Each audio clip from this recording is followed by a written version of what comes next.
Complementing his new book, War and Paracetamol, actor and performance poet Bob Goody, with his cousin Laura, leads us through the Cancer Collection and the fucking scary virus diaries, not forgetting mayhem from the last 40 years. Here is your host, Bob Goody. Are we going? Yeah. Oh, we're going? Yeah, I think we're going. Oh, we're going. This is exciting. Yeah, the phone's in a slightly different position because we're more propped. But we're in a slightly different position. Yes, we are. Because we're in Brighton. We're in Brighton. And which is my hometown. Yes. And it's also Laura's hometown. Yes. Hello, it's Bob again, by the way. And Laura. And I'm Laura. Laura, daughter of Dick. Daughter of Dick. And I'm Bob, daughter, I always say daughter. You do? Son of Ilda. You do say that? Son of Ilda and Ken. And But Ken. It was always Ilda. I think this Ken should get a mention. Yes, I know, it's my dad. Nice bloke. So I really like Ken. Well, that might be debatable. Well, from my memory... Leave that one open. No, he had his moments, Dad. Yeah. I suppose everyone has their moments, though. Well, absolutely. So it's lovely being down in Brighton. We're in Laura's house, and we can sort of see the sea. Yes. Yes, I'm very lucky. Yeah. It's with very nice. that. There's a little tiny portion of the sea. Is that what it is? Yeah. Can you... Oh, yes. Can you see that? Yeah, it's the sea. Yeah, it's beautiful. Yeah, and right. I do like that. Well, now listen, I was laying in bed the other night, what we do most nights, in fact, quite nice. I was thinking about, because I went to there's a grammar school just down the road from where Laura lives on Dyke Road, which I went to, and I had a fairly torrid time. And whenever I come up Dyke Road and I see the front of what's it called now? Basvic. I don't know, that doesn't sound very nice, does it? But anyway, what was it called when you were there? It was Brighton Hove and Sussex Grammar School. Ah. Yes, and it's a very old-fashioned, very old traditional ideas. And I can always see Brogden, who was a headmaster, see his office. And it always gives me a shiver. And I was laying in bed thinking about this. And there was a particular incident that happened. And I thought, I don't think I've ever written about that. No. So I thought, well, maybe I should.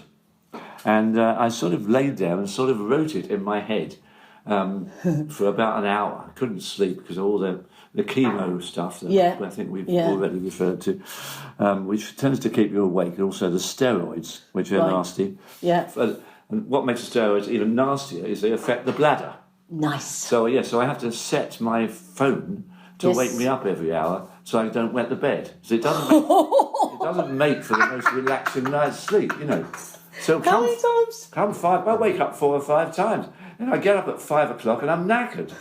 But I get up knowing I have to get up so I can just, sort of get on. And I'm so pleased. I used to love my sleep. Yeah. It's so disappointing. Yeah.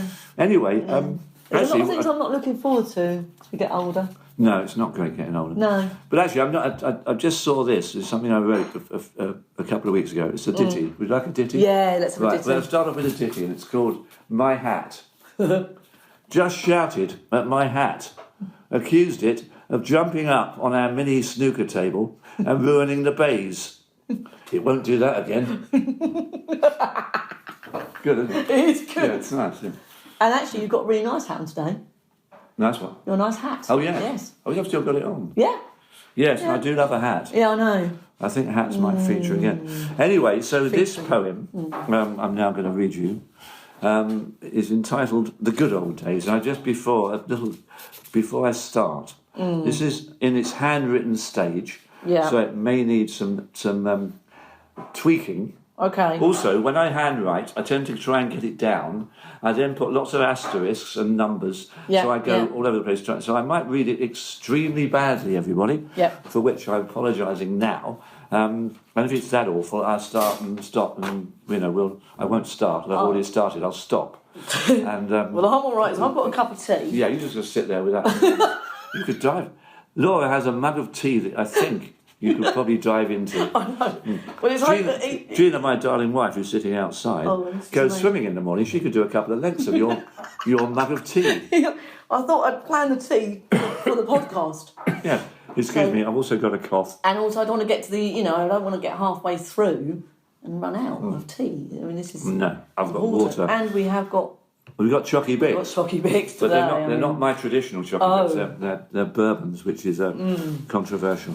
Well, bourbon, yeah. Anyway, getting on. Yeah. This is called The Good Old Days.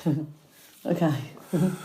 I'm going to cane you, boy, said Mr. Brogden from behind his enormous oak desk. Sit, boy, he said. I sat. He sat. Oh my God! Oh no! I'll start again. Start again. Louis can cut I'll start it. As it's good. You might not have to. We have this wonderful editor called Louis. Oh, good, yes. Who actually thinks he's not going to be that busy. He's going to be incredible if I carry on. See, that was an asterisk moment. Oh, there you go. See, after said Mr. Brogden, I was meant to go over to the other page. And I missed it because I was so intent. Yeah. So I won't make that mistake. No, okay, fine. Anyway, here we go. Right, take two. Yeah, take two. The good old days. I'm going to cane you, boy, said Mr. Brogden, all gowned and booted, from behind his enormous oak desk. Sit, boy, he said. I sat. He sat, picking up from his blotter a sheet of paper, as if it might bite, holding it out at arm's length, peering at it through his half-moons, sat on the end of his bloated hooter. It was my essay on school discipline, written the previous afternoon, a standard task given whilst in prefect's detention. And if you're a naughty boy, he quoted, you get sent to... Oh, no, I'm not. I'm losing it, aren't I? No. Now, take three. Take three, Louis. Take three. Can I ask you something just before you read this poem, just in case? So when you were younger, did you fail your 11 plus? Yes. Okay, because I remember that as a story. It's a bit of a family story. Well, but yes. it was a big deal at the It time. was a huge deal. I was possibly a baby and I wouldn't be I was that expected interested. to pass. Yes. But the 11 plus back then, it got down to just doing 2 intelligence papers. There was no maths, there's no English, nothing. Right. And the intelligence papers were these things where they'd ask you questions like, Farmer Brown has 3 cows, 2 horses and a bull. I hate all that What stuff. did he have for breakfast? And you go, I haven't got a fucking... Bacon sandwich! But you see, it wasn't a bacon sandwich. No. It was a toasted tea cake. But, so it was a sort of... So I failed it miserably. I didn't even. You had to get 70%. I think I didn't even answer 70% of the paper. So I went. So I then went to Patcham, probably the roughest school in Brighton, and then passed my 13 plus, where they had an English paper and a maths paper as well, and then went to Brighton Open Sussex Grammar, which was possibly the snottiest school. So it went from physical bullying to sort of mental bullying. Yes. Well, I never mentioned my school days because of bullying. So that's horrible. Maybe I should write a poem as well. If you had somebody, why not? But I wonder if it gave you a bit of a sense of humour, because I think it gave me one. Well, you just had to laugh it off. Yeah, you need it to survive. Yes, 100%. Well, I have one more go at this. Take 3, and if not, that's fine. We'll go on to some of the heavy stuff. Yeah, we will. Anyway, it's called. This poem. We'll pretend I haven't already said it. Exactly. It's called The Good Old Days. Can't wait. I'm going to cane you, boy, said Brogden, all gowned and booted, from behind his enormous oak desk. Sit, boy, he said. I sat. He sat, picking up from his blotter a sheet of paper, as if it might bite, holding it out at arm's length, peering at it through his half-moons, sat on the end of his bloated hooter. It was my essay on school discipline, written the previous afternoon, a standard task given whilst in prefect's detention. And if you're a naughty boy, he quoted, you get sent to the headmaster to be flogged. He looked up. Anger and outrage consumed him. His face had turned a funny crimson colour. Brogden rose, smoothing his brill-creamed hair, positioned his mortarboard, straightened his gown. He was shaken and stirred. Slowly, he opened the ornate cabinet on the wall, producing a beautiful red velvet cushion on which sat a range of canes, from the very thin to the very thick, and presented it before me, a ritual. Boy, he said sternly, shit, I could choose. Which cane? How much pain? A much discussed topic amongst the naughties in the lunch queue that day. I went thin, against the advice of Willie Swadle, the cane king. "Thank you, sir," I said. "Boy," he said, taking the cane and moving somewhat ominously into delivery position as I took up the receiving stance, gripping the back of my chair, leaning slightly forward, sweating profusely. He raised the cane, then that sound, cutting through the air on its way to my bony arse, will never leave me. Thwack! An inward ouch, a gnashing of teeth. No sound allowed, not manly. His arm returned to first position. My arse shuddered. Thwack! Within, just, hold it, thwack! Still within, one more, come on, thwack! Silence. Not a sound, not a tear. A minor shiver of the buttocks, possibly. Pain, definitely. Shooting down my thighs, up my spine, into my head. "Well taken, boy," said Brogden. "Thank you, sir," I said. And somehow,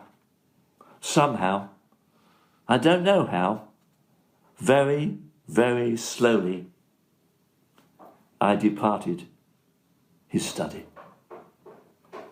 Thank you.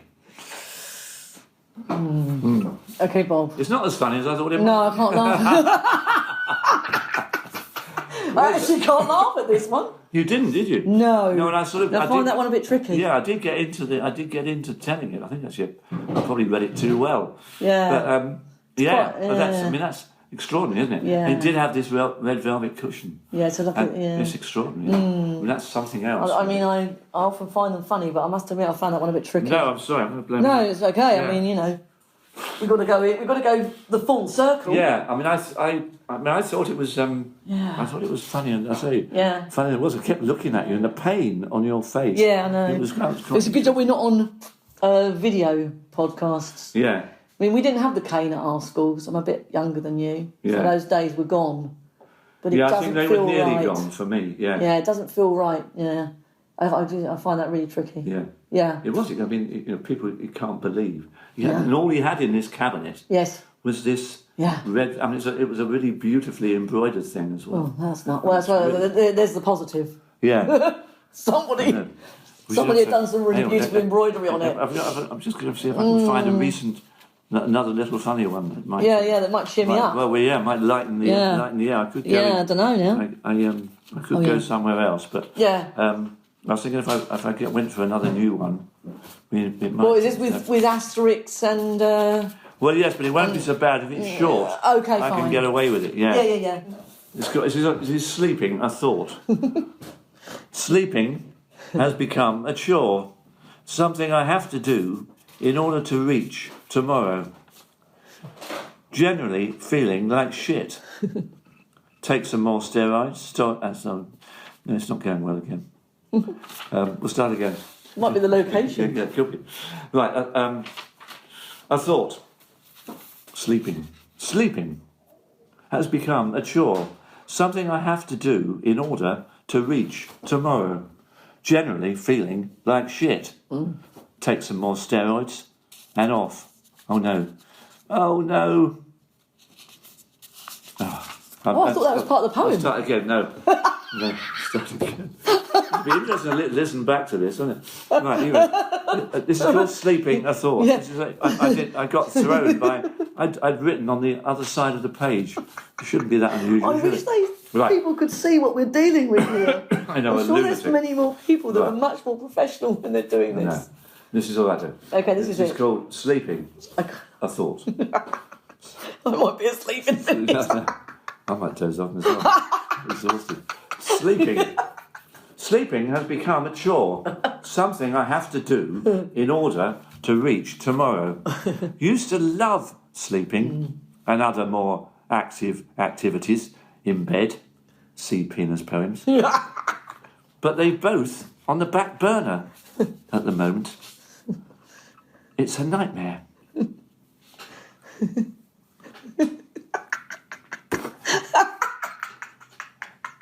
Is that? Yeah. This is...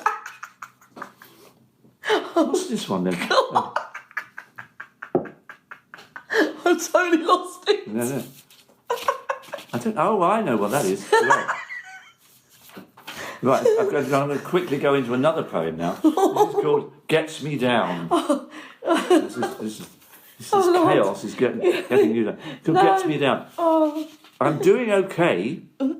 I'm coping okay. I'm finding a way to get through each and every day, trying to keep dark thoughts at bay. But sometimes, just sometimes, it just gets me down, this cancer. Oh. It's chemo 6 day, you see, so it's steroid day. So my head goes into a spin, and I can't stop thinking, can't stop worrying, can't stop talking, poor Gina, about everything, which is tiring.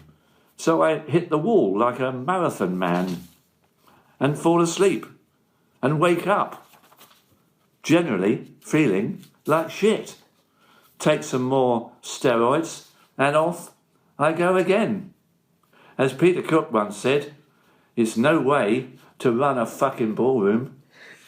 Thank you. Do you remember him saying that? That's a great No, that's great. It's from one of his wonderful moments with Dudley Moore. Do you know what that is? I'm not sure we could get to that level. Who would you be if there was a choice between the two?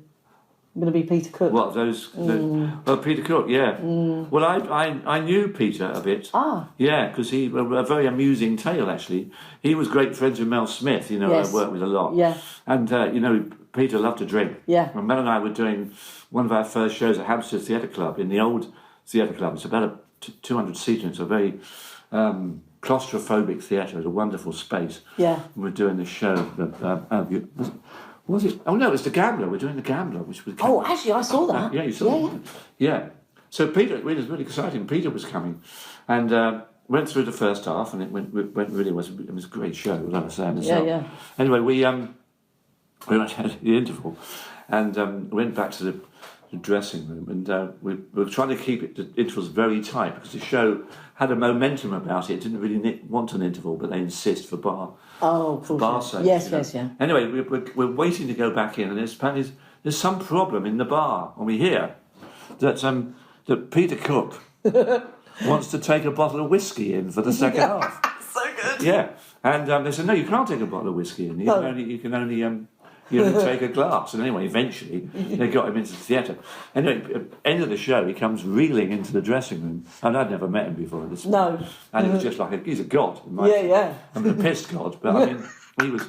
And he came reeling, and I used to have a bottle of Listerine that I used to for my throat. You know, for gargle. It's a mouthwash. It's a classic actors sing Listerine. Oh. And he saw this Listerine through his blurred vision, sat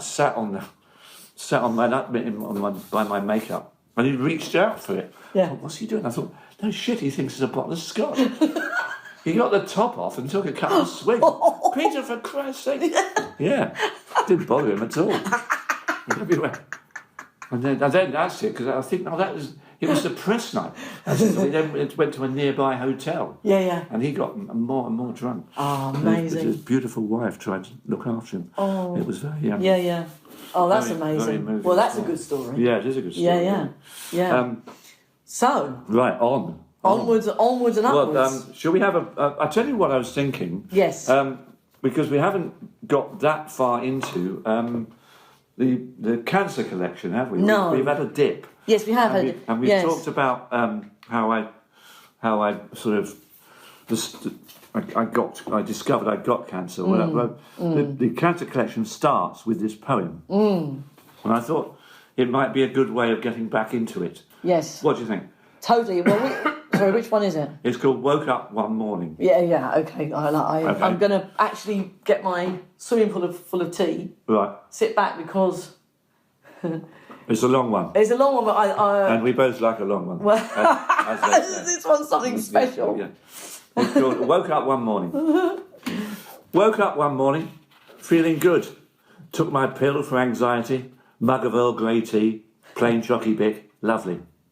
Went to the lavatory, standard form of a morn. Sat down, stood up, found some blood where blood shouldn't be. Shit, I thought. Quite apt in a way. My day very nearly dissolved. Caught myself in the mirror. I rallied. Probably a spot, I said. A sore bit, a rash. A nod of sympathy from this bloke staring back at me.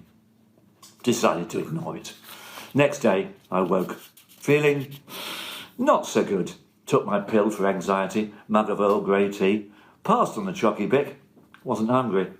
Nervously, I went to the lavatory, sat down, stood up. No blood. No blood!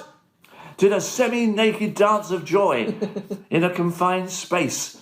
Pyjamas round my knees, fists waving, bollocks flying. It was a spot, a sore bit, a rash. It was! Phew! Fuck! And on the third day, I woke, feeling fine. Took my pill for anxiety, tea bit, lavatory, sat down and rose up. Blood. Shit! Mapped. Blood. Fuck. GP. Arse. Internal. Finger. Ouch. Sorry. Something. A lump. Hemorrhoids? Tumour? Possibly. Shit. Apt. Fuck. Hospital. Doctor. Registrar. Arse. Internal. Finger. Ouch. Sorry. Now. Disposable gloves off. Direct. No messing. Distressing. Lump. Tumour. Bowel cancer. Probably. Operation. Arse amputation. Shit. Will then be coming out of my tummy into a fucking bag, for fuck's sake, for the rest of my days. Then he said, and here's the bad news, the cancer may have spread to my lungs, my liver. I could be dead very soon, I thought. The end of life. Terrified, numb, I took my wife to the pub for a calming beer, or several. I'd always had a chronic fear of death, and the present situation was not exactly helping matters. CT scan, MRI scan, colonoscopy, arse again, but not for much longer. Internal camera, ouch. Sorry. Biopsy. Malignant. Life. Oh, life. Please don't leave me. 2 weeks later, I was under the knife for 5.5 hours, cut up in a not dissimilar way to how you might prepare a chicken carcass after the Sunday roast for a heart-warming broth. When I came round, a little groggy, a little sore, I found the tumour was no more. The cancer hadn't spread. I wasn't soon to be dead. I still had my life, and I still had my wonderful wife and family and friends. Excuse me, getting excited. Yes. Woke up one morning feeling different. Took my pill for anxiety, mug of peppermint tea, plain chocky bick, lovely. Went to the lavatory, standard form of a morn. Caught myself in the mirror. Got a nod and a smile from this bloke staring back at me. Looked longingly at the toilet bowl. Had a sip of tea. Then I changed my colostomy bag. Thank you very much, and good night. Oh, Bob. Yeah, it's Yeah. There we are. That tells the That tells the tale. And it was a long time in hospital. Yeah. I think your poetry is not for the faint-hearted by any stretch. No. But it's, as always, you kind of have to make. Well, we have to. We would have to make nights. We have to make a bit of a giggle out of everything. Well, I think the thing for me is always finding the humour in the darkest stuff. I mean, it tends to make it darker, but I need to, because that's what I do. Yes. And, yes. And like you say, I mean, it has fired up the Bic. Yeah, it's like, I mean, the Bic went crazy. Yeah. I might read the next one. What do you think? Well, how are we going? We're doing about 25 minutes. Yeah, we thought that 25 minutes would probably be enough for people. Yeah. Due to the fact that people do like a podcast to go to sleep with. And running. So shall we stop there? Shall we? Now I just. What have I done? dangled a carrot, haven't I? You dangled a carrot, to, for sure. to our five punters out there. Yeah. Maybe 6 by then. You don't know. I don't know, yeah, we might be collecting a few people. Yeah, There's a lot happening. my brother's wife might be. I hope so. Yeah, possibly. I hope so. We're going to do, name people. So, Yeah. it's either that. I'll tell you Yeah. what. Rather than that, shall we finish on an oldie? On an oldie. Yes. Lovely. Which might be just a fun one. Let's go fun. Yeah. Let's finish on fun. Right. And then maybe next time, because I did want to bring it up, that we do bring up the fact that, or it's up to you. We could have it in. You have actually got a running machine. Oh yes. Yes, which I think is something that I was even hoping you were going to write a poem about it. Because I will. If anyone knows you, Bob, it's about the last thing. No, I agree. It was something I wasn't expecting you to tell me the other day. No, I know. I am. And I really can't wait to hear the story. Yeah, no, yeah. I'm slightly nervous of a running machine anyway, because I always wonder how you're going to get off it. I haven't tried to. If you suddenly keeps going and you don't, you have that whole, fly off the end and stuff. Yeah, I think you could do, because you can get it up to a hell of a pace. Well, yeah. And I only want to walk. Which seems like you've already changed the title of it then from a running machine. I'll tell you what I'm going to read. Yeah, I'm going to read a funny poem. Lovely. Well, maybe not. But it's a poem. It's called The Jar. Oh, right. Good one to end on. It could be a good one to end on. Yeah, it's called The Jar. She presented me, the beaming lady in the scarlet twin set, with this giant old-fashioned sweetie jar. The kind of vessel that in years gone by you would find cough candy twist, chocolate eclairs, humbugs, sherbet dips, Annecy balls, pear drops, blackjacks, and walnut whips. The memories oh so pleasant, the present oh so sad, 'cause the jar I now cradled was not sweetie labelled, but full of my powdered dad. Thank you. And we'll leave it there, shall we? We definitely have to leave it there. It's farewell from Brighton, from me, Bob. It's sunny. Daughter of Hilda. Oh, have you stopped it already? I hope not. No. I hope not. And it's farewell. Oh no, we're still on, Bob, which is good news. I've said farewell. You have to now. Oh no, and goodbye from Laura, daughter of Dick. Daughter of Dick. Say no more. See you soon. Bye. Bye. Thank you for listening. Please get in touch or leave us a review. You can check out Bob's book online or at any good bookstore. See you next time.